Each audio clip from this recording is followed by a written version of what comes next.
My mom was in an abusive relationship, and he like broke her nose and dislocated her back, and I mean, he was a really violent man. About 5 years old, that's when the sexual abuse started. She was with him from when I was 5 until I was 12. He told me that if I told anybody about what he was doing to me, that he would kill my mom and me, and then there wouldn't be anybody there to protect my sister. I did attempt suicide at 13, but that wasn't the first time. I was in elementary school. I took a bottle of aspirin. Mom realized that the bottle of aspirin was gone, and she came into the room and threw the bottle at me, and she said,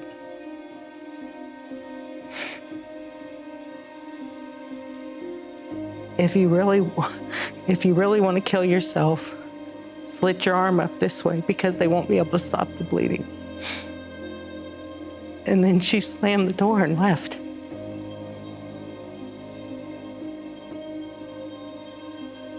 It was probably maybe a year after he was gone for good before I finally told a school counselor about the sexual abuse. And then my mom told me I was lying. The furthest I ever got her to talk about it was, if it happened, I'm sorry. But she wouldn't go any further than that. She couldn't face that. And I found out why later on. She's the second eldest of 9 kids. And there were 4 boys and 5 girls. One of my aunts told me the oldest 5, the boys would hold the girls down and rape them. And she never talked about that. I didn't find out until after she passed away that happened to her. After I graduated high school, I started dating one of my uncle's friends because he was only a few years older than me.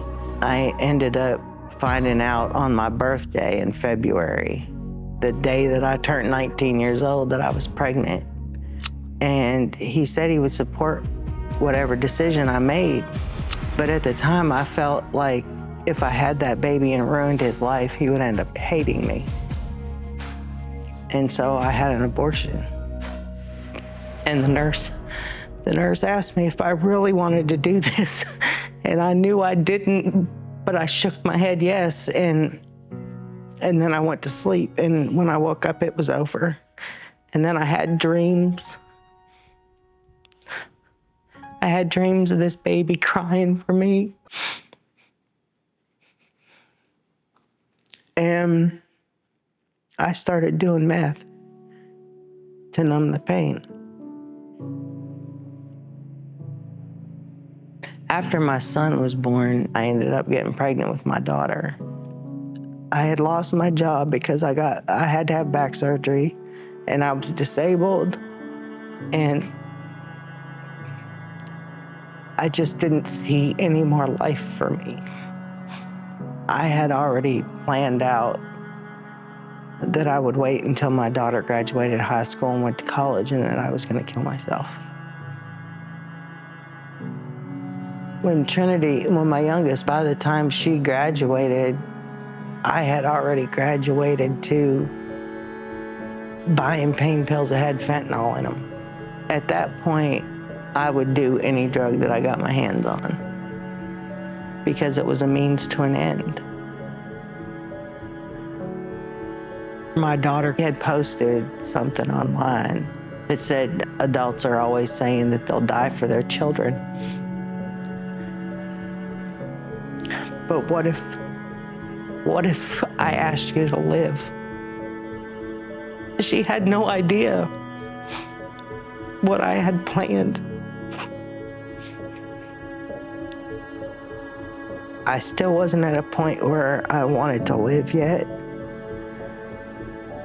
but I was at a point that I was at the end of my rope. At that point, I didn't believe in God. Then I kept hearing this whisper, Michelle, you don't have to do this alone. And it was Easter Sunday of this year. I came to Southeast Christian in the Shelbyville campus. And when I got here, I talked to Sierra at the information desk after service. I ended up going to an Unleashed meeting that they had here in church because I wanted to discover what God's purpose was for me. And I met Charlie and Susan Metzger. In talking to them, Charlie told me about the NET device and how it was helping people come off of drugs. I told him I wanted to speak to him about that and get information on it because I was interested in that. I went and did it. I was on it for 3 or 4 days. I'm healing more and more every day with God's help because I've definitely learned that I can't do anything without God. I tried doing it by myself. I tried doing it a whole bunch of different ways by myself. I saw this as my chance to start living. For the first time in my life, I feel like I have freedom. I have freedom to choose. My story is definitely not finished yet. It's still being written.